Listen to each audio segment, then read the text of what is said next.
Todas las mañanas al salir el sol. Todas las mañanas al salir el sol. Despertamos muy felices de servir al batallón. Nos despiertan a patadas los dueños del batallón. Defender la patria es nuestra misión. No tenemos claro cuál es nuestra misión. Ganaremos la guerra sin preocupación. Pero vamos a la guerra sin preparación. Nuestra victoria la dedicaremos. Nuestra vida se la entregaremos. A nuestros generales que tanto queremos. A desconocidos que nunca veremos. 3, 2, 3, 2, 3, 2, 3, 4. 3, 2, 3, 2, 3, 2, 3, 4. Soy valiente por estar aquí.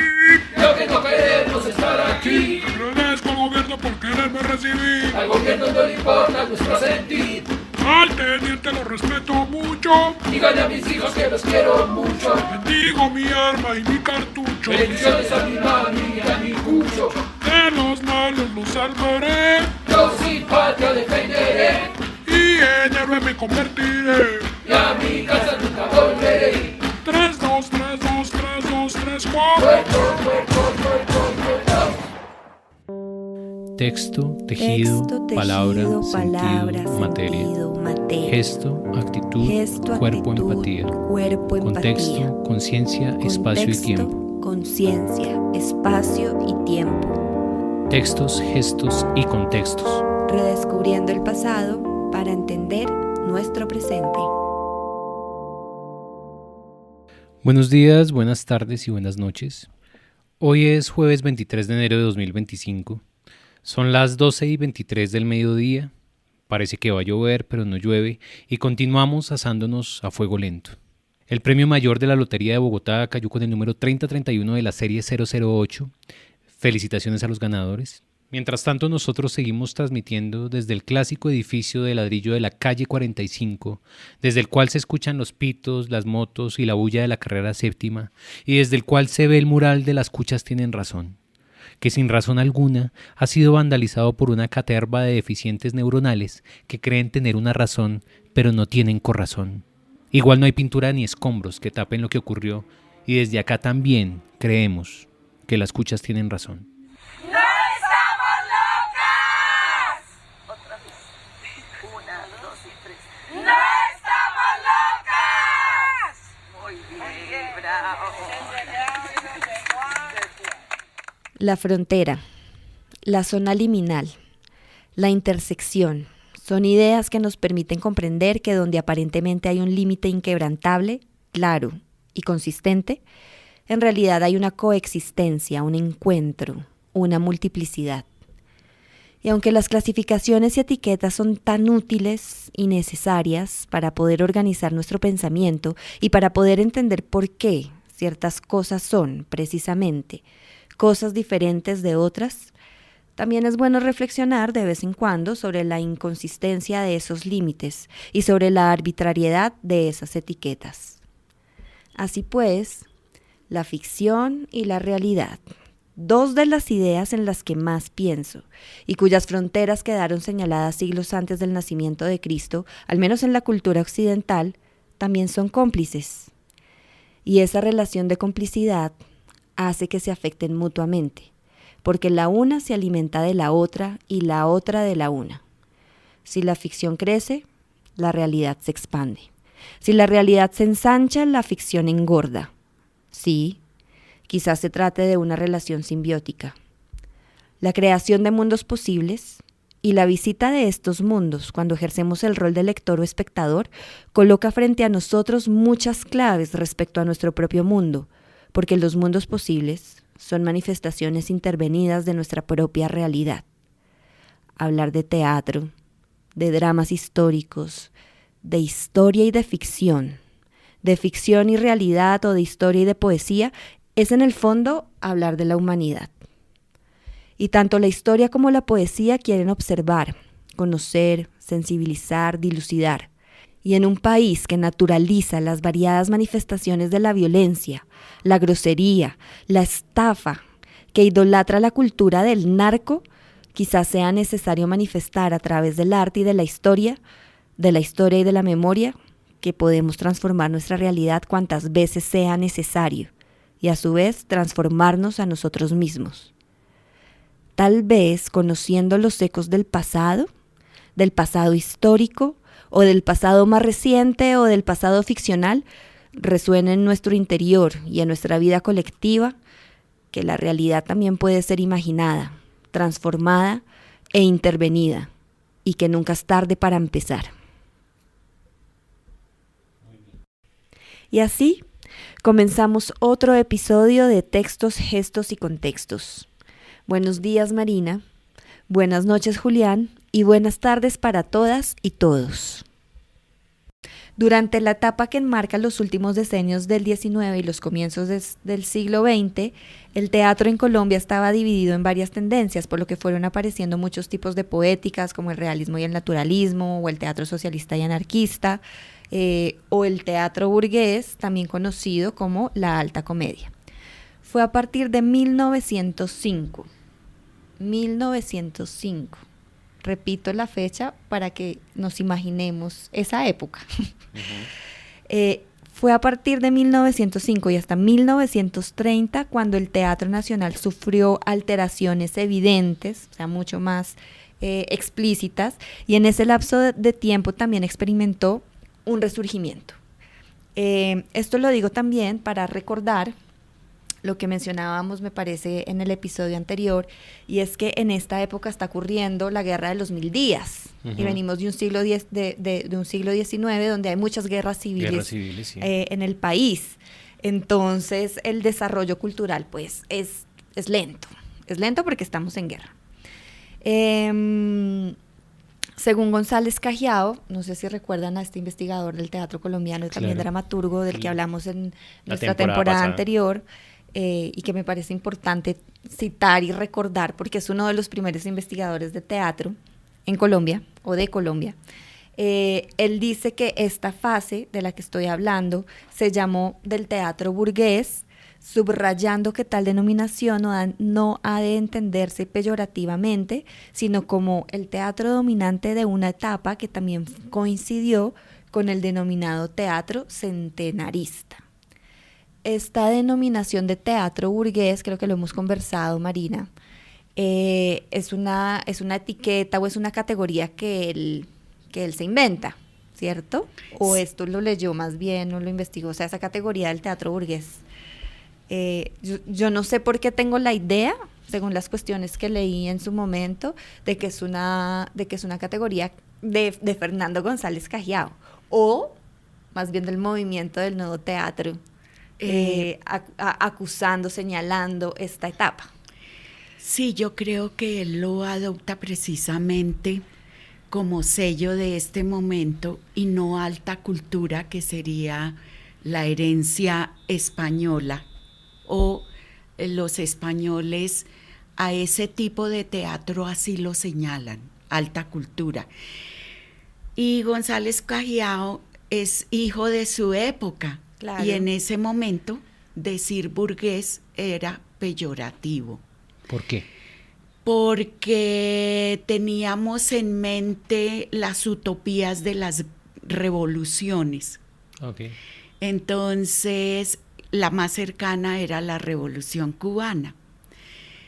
Sí, era un tanto ofensivo. La revolución del pueblo, sí. De lo popular. Entonces yo creo que cuando González Cajiao estudia este momento, las temáticas se refieren a la familia, se refieren a temas, como dicen también peyorativamente, de alcoba.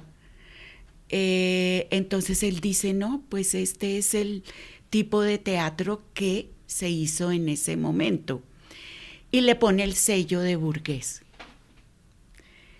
Interesante, sí, porque sí. Realmente estos sellos, como el que también acabas de decir, Manu, centenarista, sí. pues es los historiadores del siglo XIX, del siglo XX, de comienzos del siglo XX, no se consideraban centenaristas, ya fue después.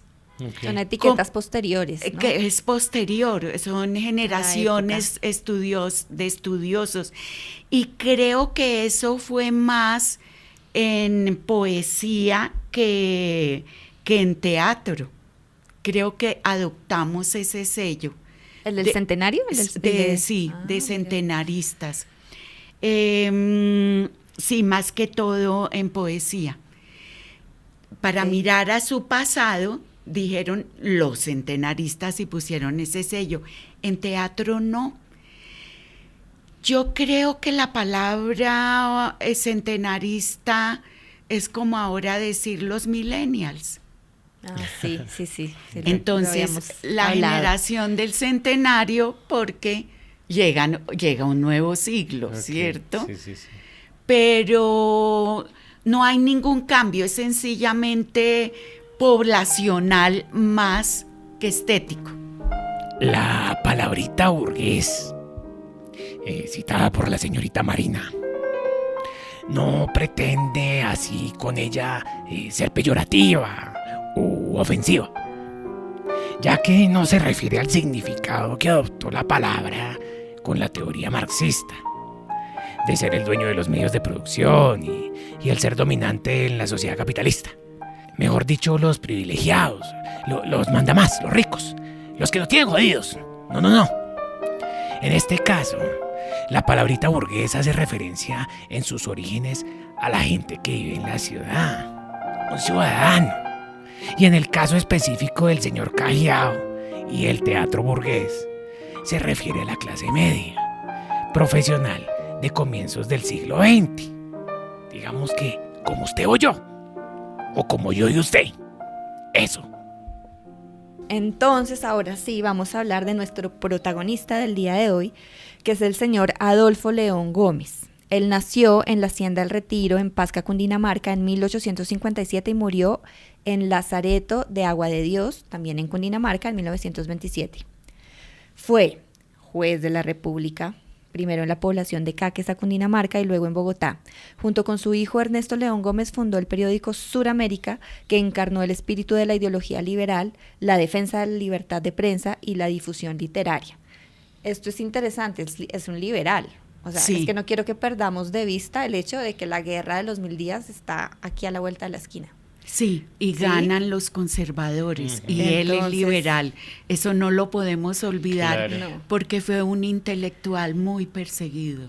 Claro, porque pues es la época de la hegemonía conservadora, Sí. ¿no? Empieza acá una larga historia de presidentes y de historia conservadora de aquí en adelante, ¿no? Sí. Bueno, dirigió otras publicaciones como El Bogotano, Anales de la Jurisprudencia y el Boletín de Historia y Antigüedades. En 1887 fue miembro fundador de la Sociedad Protectora de Aborígenes de Colombia. Es un detalle Interesante muy para interesante. la época. Claro. Sí. Su labor periodística la alternó con el ejercicio de la abogacía y con cargos públicos como el de magistrado de Corte Suprema de Justicia, juez, senador y procurador. Además fue vicepresidente de la Academia Colombiana de Jurisprudencia en 1898, perteneció a la Academia Colombiana de Historia. O sea, se movía entre el derecho, la historia y la literatura. Sí. Muy interesante. Fue miembro honorario de la Real Academia de Jurisprudencia y Legislación de Madrid, correspondiente de la de Barcelona, del Ateneo de Guatemala y del Gremio Literario de Bahía, entre otros. Bueno, Manuel, hablaste de nuestro escritor del día y yo quiero referirme un poco a la familia León Gómez, de la que él formaba parte, porque esta familia hace parte de las históricamente consideradas familias notables que contribuyeron al proceso independentista y posteriormente a la instauración de la República. Dentro de estos personajes importantes, en primer lugar se encuentra José Acevedo y Gómez, que puede que para las nuevas generaciones no sea muy conocido, pero él fue el portavoz de los neogranadinos cuando fue nombrado tribuno o diputado del pueblo el 20 de julio de 1810 en Santa Fe. Su primo fue, o sea, el primo de José, fue Diego Fernando Gómez, quien también contribuyó en el proceso. Diego Fernando nació en la provincia del Socorro, Vivió sus primeros años en el campo y fue merecedor de una beca en el Colegio Mayor de Nuestra Señora del Rosario. Durante el periodo de la Reconquista Española, encabezada por Morillo, Pablo Morillo se llamaba, estuvo escondido en la finca donde vivía la familia del poeta y dramaturgo Luis Vargas Tejada, quien todavía era un adolescente, así que Diego Fernando fue su profesor. Espérate, hasta ahí. Me parece que tú tienes una anécdota de Vargas Tejada y de Diego Fernando. Sí. Como profesor de este de héroe de nuestro la patria. dramaturgo, de nuestro dramaturgo, que algunos llaman padre, ¿no? De la dramaturgia.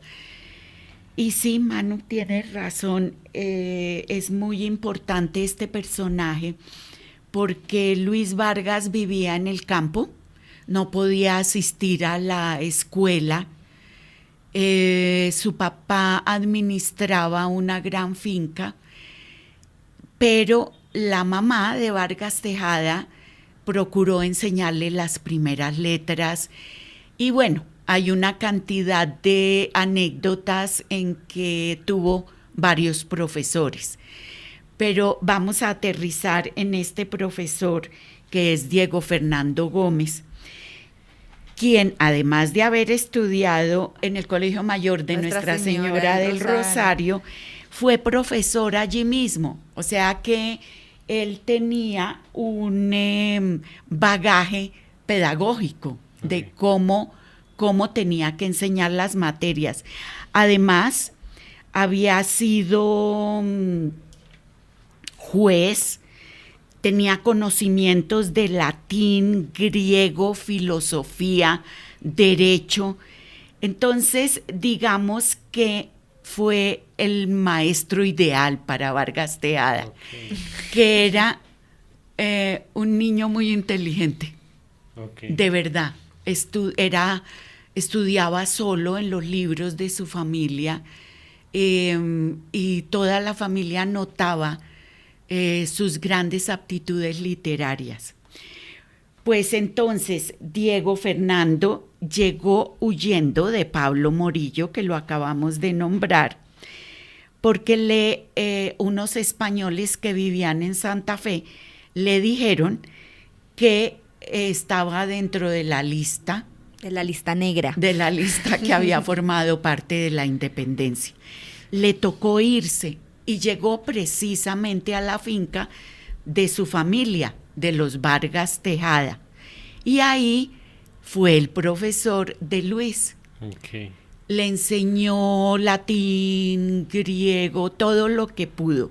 Pero la anécdota en sí misma es que un domingo fueron al pueblo más cercano a rezar, a escuchar la misa, y también llegaron españoles que venían de Zipaquirá. Estuvieron en la ceremonia religiosa y al salir los españoles se juntaron con la familia Vargas Tejada. Su profesor, su familiar, Diego Fernando, se suponía que era un sirviente de la casa de los Vargas Tejada y tenía otro nombre y que era el encargado de cuidar al niño, a Luis Vargas, exactamente como un niñero. Entonces al salir de la misa empiezan a conversar y uno de los españoles le dice al padre de Luis Vargas que qué opinaba del sermón del cura. Y comentaron, y el sirviente, entre comillas, olvidó su rol y dijo que la traducción que el cura había hecho del latín estaba mal. Y argumentó el porqué y dio pues la pelea. A todo el mundo le pareció normal, menos a los españoles que disimularon, y al día siguiente le mandaron al ejército a la finca, lo capturaron, todo el mundo quedó completamente sorprendido porque no tenían el recuerdo de que él había excedido su papel de sirviente de la familia, que se suponía que eran analfabetas. Claro. Entonces se lo llevaron y cuando llegaron como a una tienda donde se iban a quedar a descansar, Diego Fernando pidió permiso para tomarse un licor. Le dieron el permiso, se tomó el licor y le ofreció a los soldados que iban con él. Y el comandante... Los emborrachó. Exactamente, me estoy demorando en llegar a ese punto. Pero él dejó de tomar, emborrachó a los otros y después, cuando los vio borrachos, se hizo el borracho y dijo que se iba para la cama. Cuando empezó a mirar y cuando los vio ya dormidos a los soldados, se quitó, tenía lazos en las manos, se lo quitó, se voló, llegó, cruzó el río para no dejar huellas, cruzó el río nadando, llegó a la casa de un amigo que iba a salir como a los 2 o 3 días a comandar un grupo guerrillero que iba a dar la pelea contra los españoles.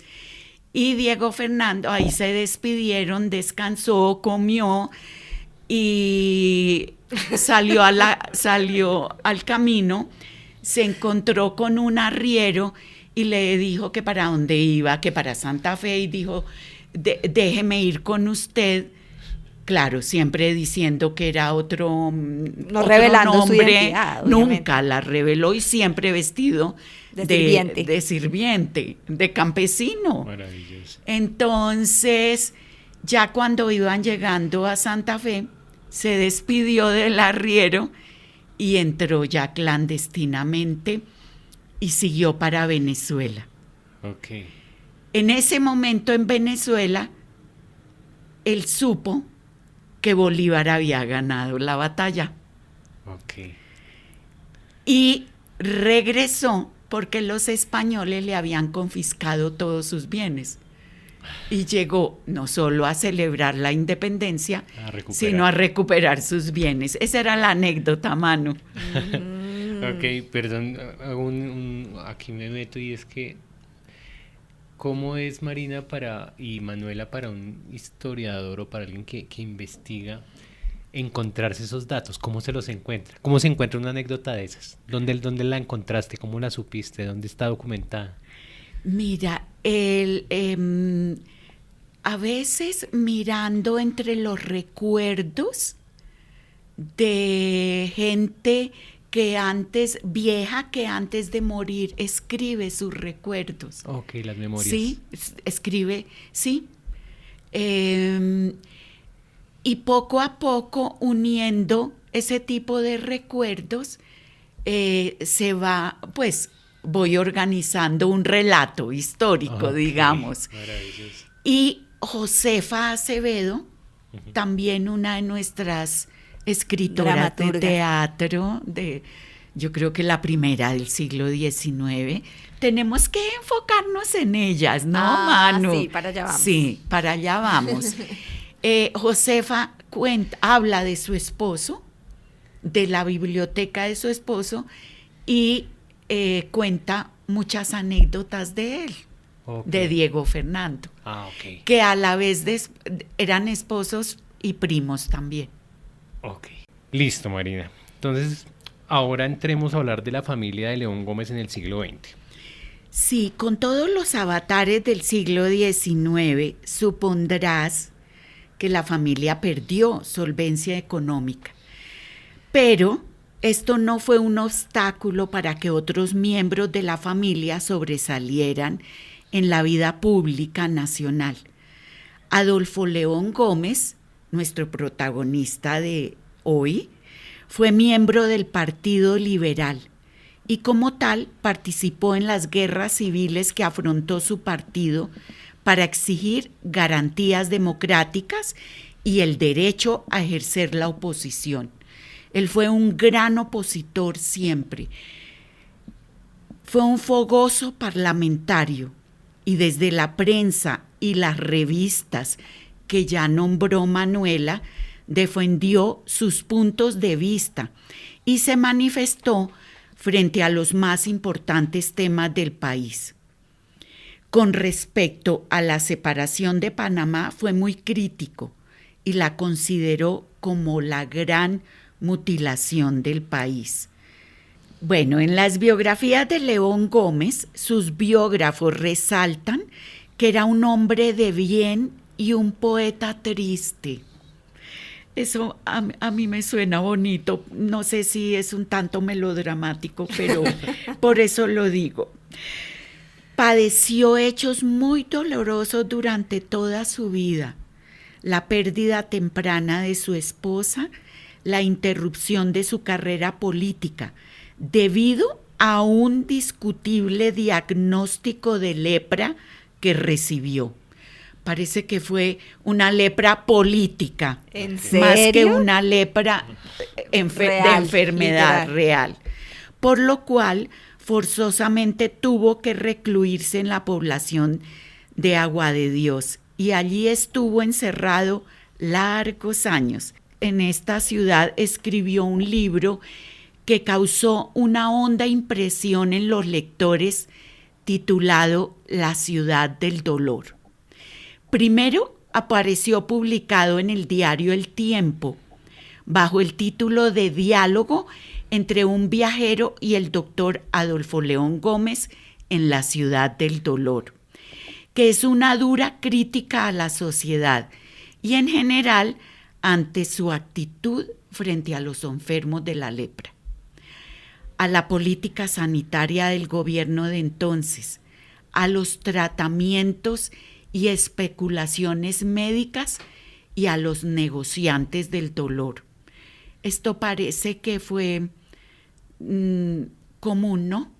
Que llegaran a Agua de Dios y a otros leprocomios especuladores llevando mejurjes y medicamentos para curar la enfermedad de un día para otro.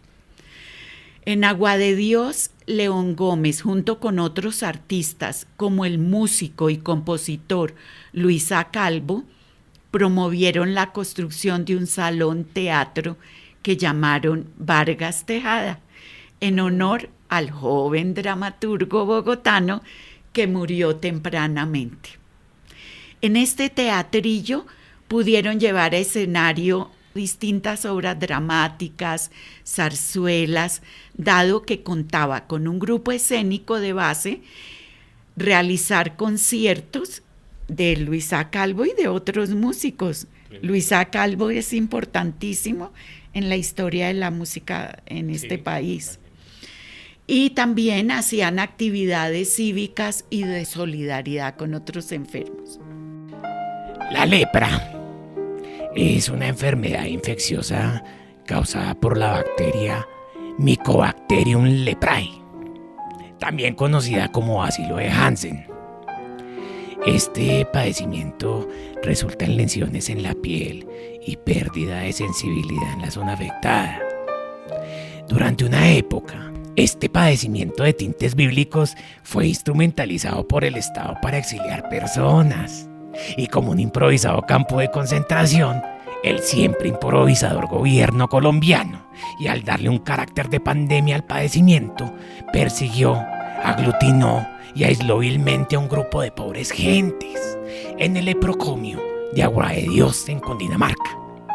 No era más que un pseudo hospital cárcel en el que se trataba, por decirlo de alguna manera, a los pacientes que tenían lepra. Estaba acá imaginándome este teatrito, este salón donde hacían teatro. Sí, bello, ¿cierto? Sí, ¿Dónde está ubicado? En Agua de Dios. En Agua de Dios. Ok. Nunca he ido a Agua de Dios. Pero bueno, no, es que me hace pensar que aquí Todavía existe. en Sí, este todavía país existe. hay muchos salones reformados y ese es el teatro del pueblito, de la vereda, Sí. y eso es lindo. Eso es lindo. No, pero con artistas de primer orden, ¿no? Claro. Saca algo y Padres no de la sabemos literatura y otro de la nombre. música. Sí. Claro, claro. Bueno. Bueno, también la producción literaria de Adolfo León Gómez, que es nuestro protagonista del día de hoy, abarcó géneros tales como poesía, fábula, teatro, cuento y ensayo. Aunque León Gómez recibió premios por su poesía, el autor declaró que La literatura dramática fue siempre la de mi especial predilección. es decir, que tenía como mucha más pasión o más interés por el teatro.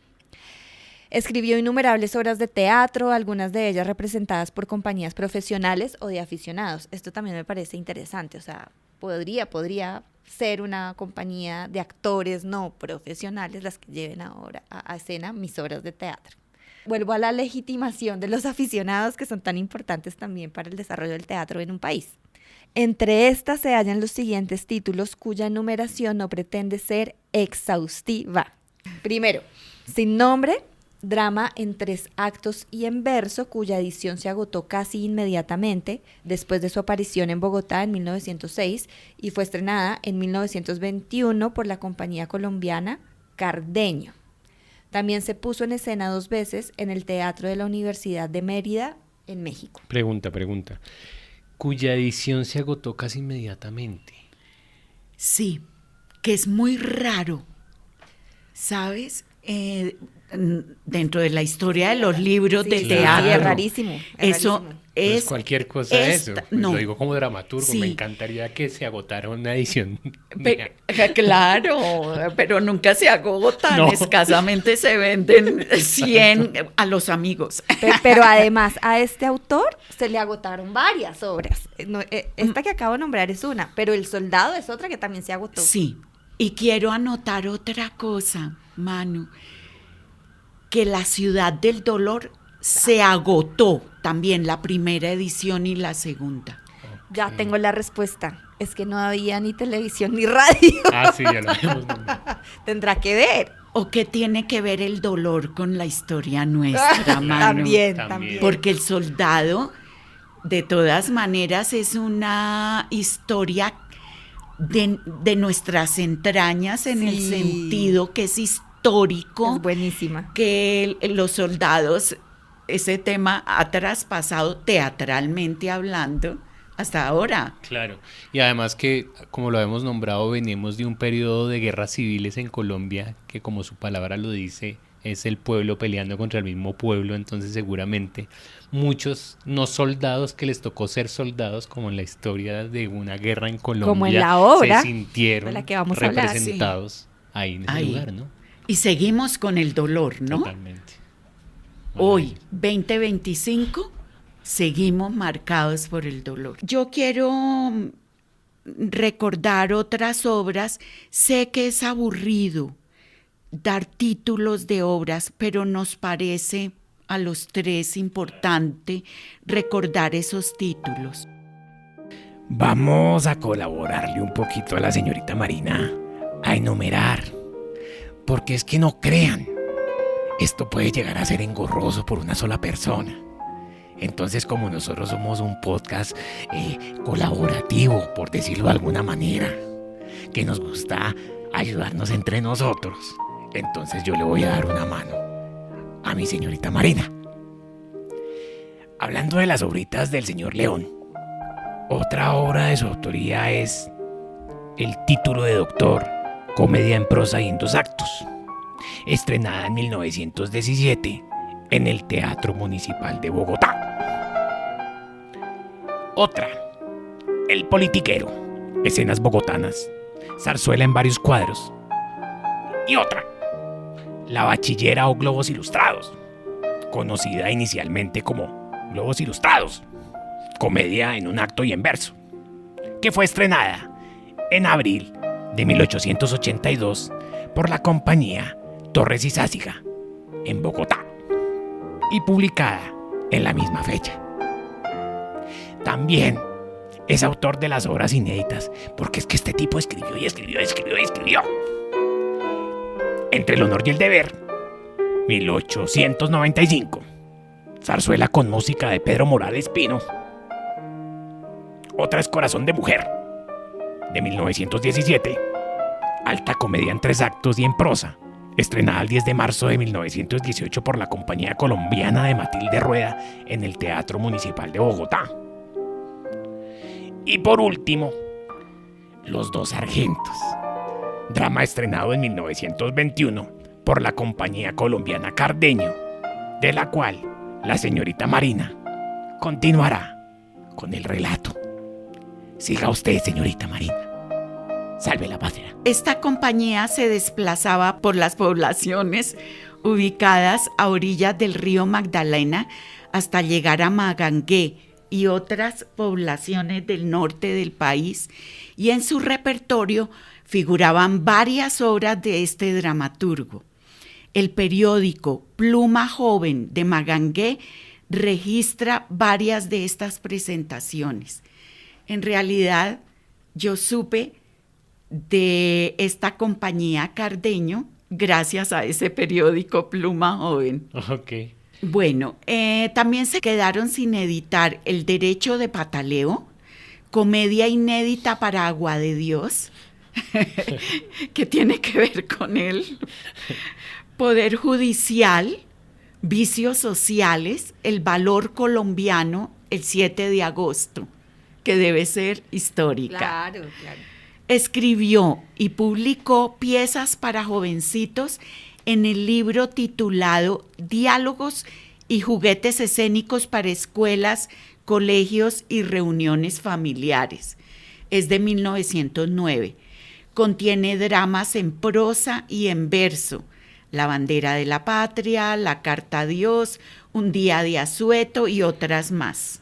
Bueno, pues igual para, como lo decía Marina, digamos que las listas podrían llegar a ser aburridas. Siento que esta lista especial, si lees los títulos, todos tienen como una, o sea, son contundentes los títulos, nos deja ver, digamos que hay una fuerte tendencia política en él, ¿no? Sí. Y hay o sea, él está como poniendo en evidencia unas problemáticas del país a través de ellos. O sea, siento que cuentan una historia, los títulos de su pensamiento, de lo que él era como dramaturgo, ¿no? Y su posición política. Y ahora vamos a ver una de las obras más importantes de él, Manuela. Pues voy a hablarles de una obra que, en mi opinión, representa un cambio de paradigma en la manera en que se empieza a escribir teatro y en los temas que empiezan a aparecer ahí. Y que, pues, también considero, pues, que cuando uno lee esta obra, que es El Soldado, uno puede ir relacionando incluso preceptos teóricos de los que maneja Peter Sondy en el drama moderno, cuando está haciendo ese análisis también de cambio de paradigma. Yo creo que uno los puede relacionar también con esta obra en particular. Por ejemplo, del siglo XIX se nota eso de escribir el teatro en verso, me parece que todavía es muy del siglo XIX, ¿no? Es justamente en esta época en que se empieza también a indagar más la prosa como manera, pues, de expresar estas historias. Bueno, El Soldado, drama histórico en 3 actos y en verso. Ese es el título completo. Y ahí el dramaturgo aborda el punto de vista del campesino, que por tradición suele ser víctima del Estado. A propósito de lo que tú estabas diciendo, Juli, pues es que esta obra la escribe un poquito, unos 6 años, me parece, bueno, un par de años antes de que estalle la Guerra de los 1000 días. Okay. Entonces, ese clima hostil de estas guerras civiles está en el ambiente, y la Guerra de los 1000 días, pues, es una guerra entre liberales y conservadores, pero lo que implica también es que hay que reclutar. Claro. Reclutar. Para una guerra se necesita soldados. Sí, eran soldados. Y efectivamente lo que acabas de decir. Entonces, esta es la historia de campesinos que les tocó irse al ejército. Y reclutados a la fuerza. Claro. Sí, ellos no quieren pelear. Sí, claro. Pero pues, pues el ejército está reclutando y reclutando. Menos mal eso ya no es así, ¿no? Bueno, pero yo no sé desde Fina ironía. yo no sé desde que pactamos la paz y eso, cómo está el tema de si el servicio militar es obligatorio, eso ya cambió. ¿Eso en qué va? Yo ando perdidísima con ese tema. Precisamente en estos días se ha escuchado, bueno, año 2025, finales del 2024, que había, digamos, como que se está buscando una especie de servicio social. Ah, o sea, ¿te acuerdas que escuchamos vimos algo el sobre comercial. eso? Sí. Igual eso ha cambiado, no es como antes, No o es sea, en como mi antes, época en tu era época, obligatorio. claro. Y me acuerdo de ese ritual muy horrible de ir a ponerse enfrente de estos militares a que te tocaran tus partes íntimas, infinitamente, sí, como doloroso, y tengo un recuerdo muy feo de eso, de estar con un montón de gente desconocida, medio en bola, Pelotas. siendo maltratado por estos militares que uno en su vida había visto, pero te trataban muy feo. Varios de mis amigos prestaron servicio año y medio, 2 años, Eso era y una algunos se tragedia. quedaron por allá, y recuerdo fueron unos cuando se fueron y volvieron de otra manera, y nuestra relación se rompió porque ellos cambiaron. Sí, es que eso Cambió te su cambia, energía. no, tu manera de pensar. Porque igual era obligatorio, y allá eras casi que un hijo del Estado. O sea, ellos tenían como el derecho de tratarte feo, de decirte qué hacer. Sí, de pronto no ibas a una guerra, pero entendías lo que era ser maltratado. Creo que era algo que aprendías sí o sí. Bueno, menos mal el asunto ha cambiado. Sí, ha cambiado. Bueno, en este comienzo del siglo, pues con esas guerras, esto era obligatorio, ¿no? Entonces, El Soldado fue publicada y estrenada en 1892 y la edición se agotó rápidamente. Todavía no había estallado la Guerra de los 1000 días. Se hizo una segunda edición en 1903 y tal como había ocurrido con la primera, esta segunda edición también se agotó. En esta segunda edición ya había pasado la Guerra de los 1000 días. Sí. ¿Sí? Bueno, fue estrenada el 30 de julio por la compañía española Amato en el Teatro Municipal de Bogotá. Debido al éxito de su representación, se programó una segunda función para el 4 de agosto, la cual fue suspendida por el gobierno, pues consideraba que criticaba los abusos que se cometen en el reclutamiento forzado de campesinos, atacaba la institución militar, la justicia y autoridades de la República. O sea, la obra fue supremamente escandalosa. Amato, el director de la compañía, incluyó el drama dentro de su repertorio y la presentaron en las ciudades por las cuales la compañía viajó, entre ellas Medellín y Barranquilla. Quisiera acotar, Manu, que esta compañía era muy buena, tenía un gran reconocimiento internacional. Okay. O sea que la presentación debió ser de verdad conmovedora. Esa compañía era acá colombiana. No, Española. española. Acabé Y de decir. circulaba por varios países Okay. hispanoamericanos. Bueno, continuando con El Soldado, la obra también fue presentada el 21 de junio de 1905 por la compañía cubana Martínez Casado, otra buena compañía. Años más tarde, el maestro Joaquín Pestico compuso música al drama y fue representada como zarzuela en Bucaramanga.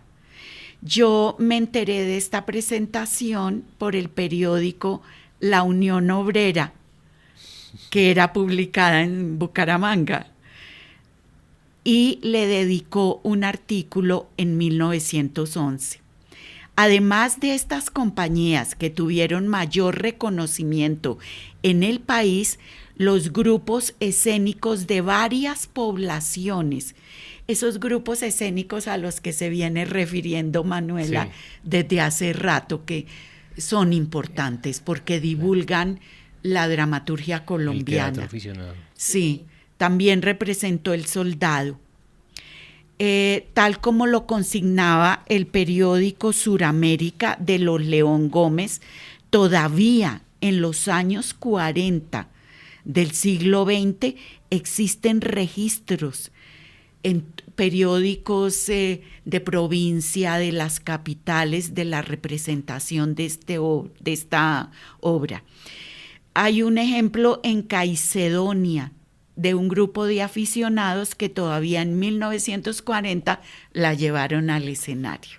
Existían antes muchos más periódicos que ahora, ¿no? O sea, entiendo Sí. por lo que vas nombrando. Sí, Y desde el siglo XIX, ¿no? El Sí. periódico es muy importante.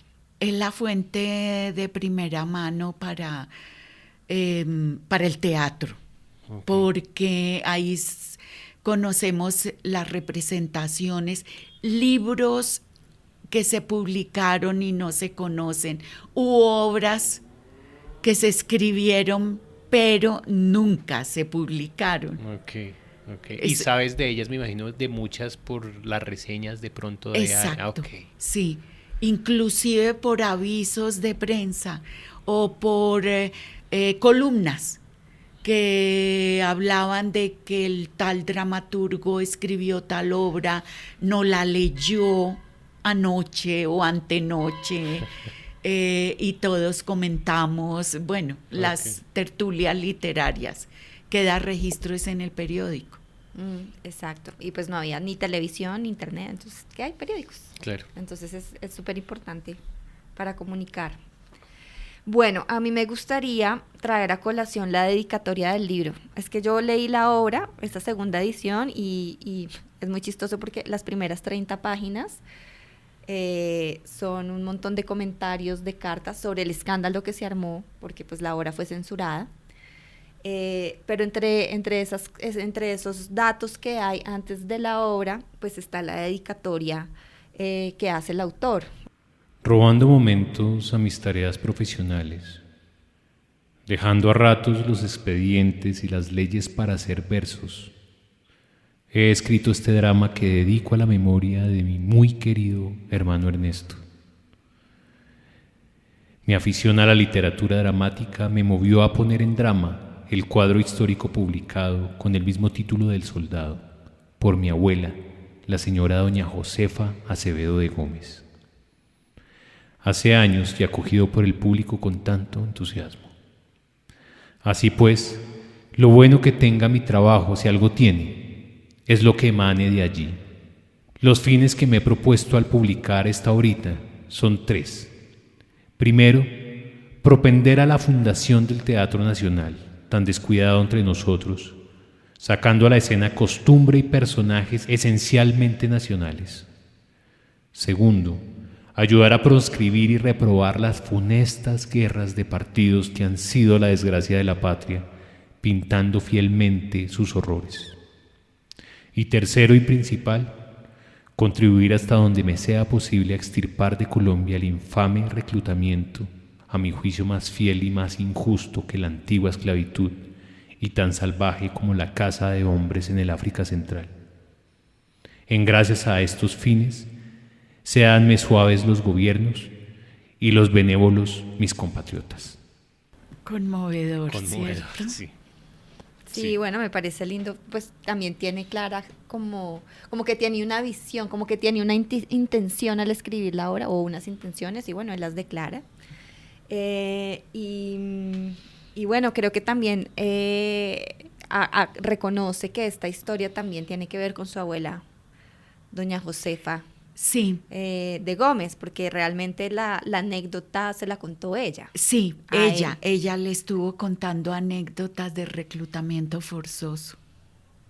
Sí, es muy llamativo ahorita que la estaba leyendo, como, digamos, este tipo de escritos, como tan íntimos, hacen que uno sienta al autor acá.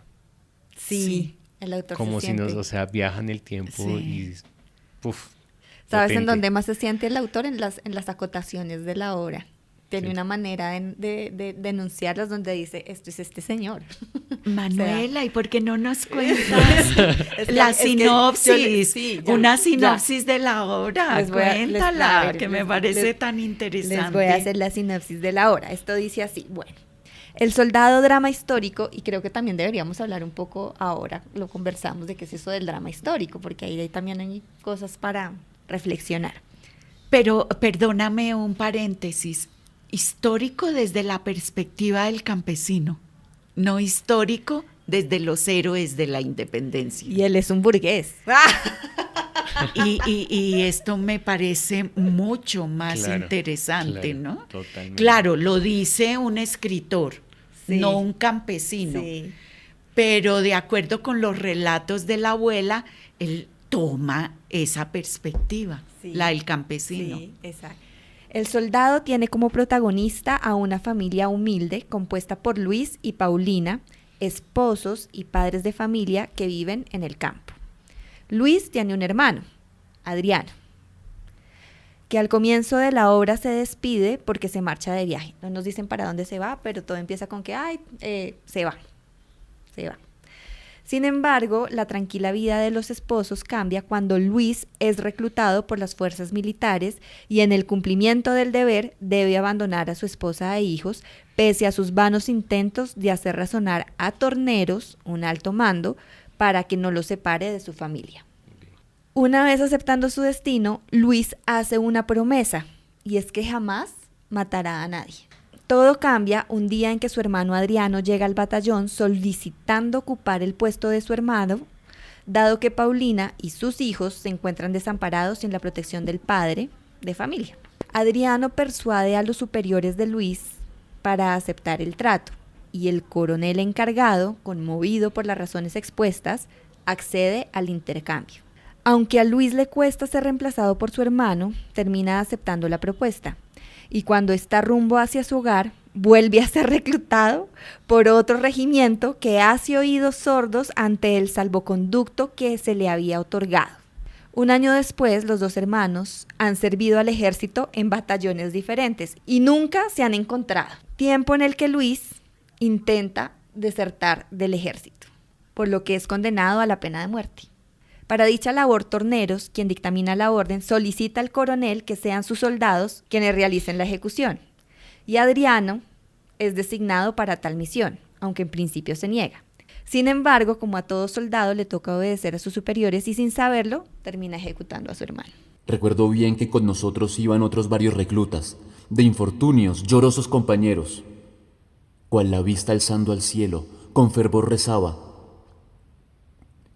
cual como niño sin cesar gemía. Otro en silencio y con adusta frente dejaba ver en su mirar de ira que juraba venganza. Otros, furiosos, injurias y blasfemias proferían, que acallaban a palo los sargentos. De este modo marchamos varios días, amarrados, hambrientos y descalzos, aguantando las duras injusticias del bárbaro teniente y las infames burlas de gente ante el dolor tranquila.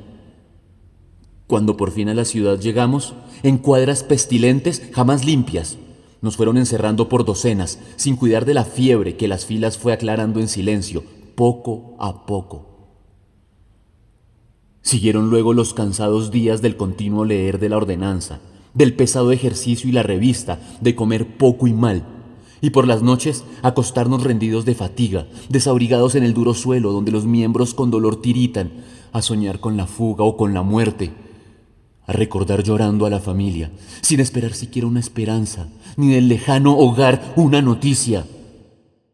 Y la historia de los hermanos es muy bonita porque hay un vínculo ahí pues muy fuerte y estaba pensando en la dedicatoria que hace el autor, que se la dedica al hermano. Yo no sé si es que porque habrá pasado algo con el hermano, ahora lo estoy pensando. ¿Quién sabe? ¿Será que se habrá ido de soldado? ¿Le habrá tocado? A todos les tocó. A todos, Claro, en inclusive esa a época. Adolfo, todos, para defender las ideas de los partidos a los que pertenecían. Sí, en esa época no se salvaba a nadie, ¿no? De ese flagelo del reclutamiento. Marina y Manuela, teniendo esto en cuenta que vamos viendo con la historia del Soldado León y cómo representa una época, ¿ustedes qué piensan de hasta qué punto el dramaturgo, las dramaturgas son historiadores de otra índole? O hasta qué punto la dramaturgia documenta la historia?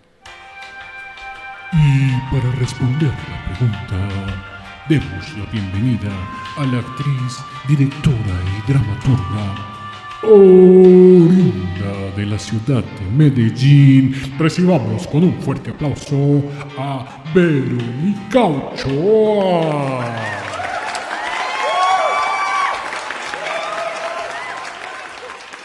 En mi opinión, un dramaturgo no es un historiador de otra índole.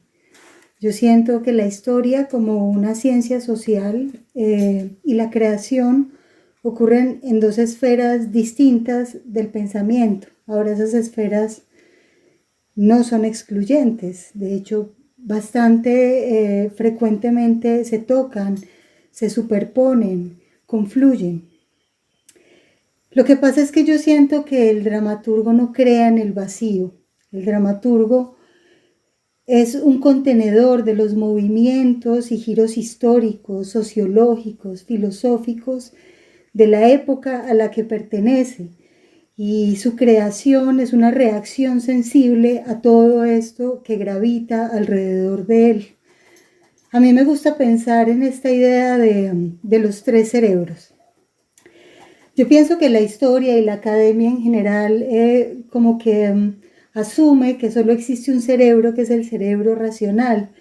Pero yo pienso que nosotros desde el arte escénico y de nuevo desde las artes en general consideramos que hay más de un cerebro, que también hay un cerebro físico, sensible, que nuestro cuerpo es un cerebro y asimismo nuestros afectos y nuestras emociones son otro cerebro. Entonces yo siento que el dramaturgo o el creador aborda sus relatos que provienen generalmente de la historia, o bueno, muy a menudo desde ese lugar, o un poco dirigido, proyectado hacia esos otros dos cerebros. Y entre tanto la historia un poco teje sus relatos alrededor de este eje, que es el eje del cerebro racional. Lo que yo siento es que cada vez más el arte labra puentes y vehicula los afectos humanos que hay detrás de los acontecimientos históricos, y en ese gesto de crear un puente logra como que el espectador encuentre una resonancia y una comprensión de la historia a otros niveles. Entonces yo siento que nuestros relatos y nuestras ficciones sí pueden devenir documento histórico, pero que no son creados con ese fin. Y pienso que en este momento de nuestra historia hay como una necesidad de un poco de afinar esos puentes, y sobre todo de la historia y de la academia, y de usar los medios que usa el arte escénico para acercar esas comprensiones que ellos han labrado y construido un poco al alma del individuo de a pie, digamos. Y siento que por eso hay un deseo y una necesidad de acoger unas nuevas narrativas históricas. Entonces pienso que eso en este momento histórico está ocurriendo, se están acercando estas dos disciplinas. Sí, creo que ahí en la denominación o en la catalogación que hace el autor, drama histórico, él también está ahí como apuntando justamente a esa idea de, esta es una discusión viejísima, ¿no? De como de los límites de la relación quizás entre la ficción y la realidad, que creo que lo hablábamos también la vez pasada sobre lo que decía Aristóteles en cuanto a cuál es la diferencia del historiador y del poeta. ¿Se acuerdan de eso? Sí. Él dice que el historiador relata lo que aconteció, los hechos como fueron, y el poeta, por el contrario, se encarga de relatar lo que podría ser. Creo que en la idea del drama histórico están combinadas las dos cosas en todo caso, en cuanto a realidad y ficción, porque sí es verdad que siento que cuando uno lee la obra, uno ve mucho la época, ve mucho la realidad de esa época, pero también es un artificio, está diseñado por él, o sea, entonces Sí, además en posiblemente sí, pero también vale la pena preguntarse qué es la realidad también, o qué es lo Exacto. real, porque al final todo es un constructo y No, todo eso está es una ciencia. pasado por la imaginación Claro. siempre. Sí, inclusive Entonces- también es una vieja, digamos, como discusión que hay, digamos, en el mundo del cine con respecto al documental, ¿no? Como que Sí. documenta la Sí, sí. realidad, ¿sí? Pero digamos que si yo cojo un hecho histórico, pues depende desde donde le esté contando, Claro, que es la realidad es de que- quién, ¿no? ¿De quién? ¿De quién? Inclusive, tú que eres hombre de cine, según cómo pongan la cámara. la cámara Y cómo se y edite cómo después se eso. edite, no es la realidad, es Sí, la ya es una perspectiva mirada. de alguien, la mirada de alguien, Claro. ¿no? Pero igual está contando la historia. Sí, sí, sí, de ese momento. Es que inclusive si nos pusieran a relatar qué ocurrió aquí, a cada uno, todos tendríamos una historia distinta de lo que ocurrió aquí en la última hora. Al final, todo es un constructo, y si nos preguntaran a todos qué ocurrió acá, seguramente tendríamos una versión diferente sobre el mismo hecho. Estaríamos de acuerdo en cosas, en otras no, pero igual todos estaríamos diciendo la verdad, nuestra verdad. Al final el dramaturgo quizás no sea un historiador, pero sí es un testigo. Y así cerramos el telón de nuestro 11º capítulo de Textos, Gestos y Contextos, y nos preparamos para nuestra siguiente entrega, en la cual hablaremos de una ideología utópica con la que se coqueteó y que dejó textos y personajes importantes para la historia teatral del país. Queremos agradecerle a Verónica Ochoa por habernos acompañado con su valiosa opinión e invitarlos a acercarse a su obra, en especial a su bella y desgarradora novela gráfica Garzón, el duelo imposible. También queremos agradecerle a Eric Bernal, quien leyó el fragmento de la obra El Soldado. Gracias por prestarnos tu voz y jugar con nosotros. Muchas gracias, Marina. Muchas gracias, Manuela, y muchas gracias a todas y todos los que están del otro lado. Nos escuchamos en otro momento. Recuerda seguirnos en Facebook e Instagram. Puedes escuchar los episodios completos en Spotify y YouTube. Si quieres ponerte en contacto con nosotros, escribe a textosgestosycontextos@gmail.com. Y para ampliar la información que escuchaste en este podcast, puedes visitar el Museo Virtual de las Artes Escénicas en museartes.net, donde podrás encontrar exposiciones, reseñas y artículos sobre el teatro en Colombia.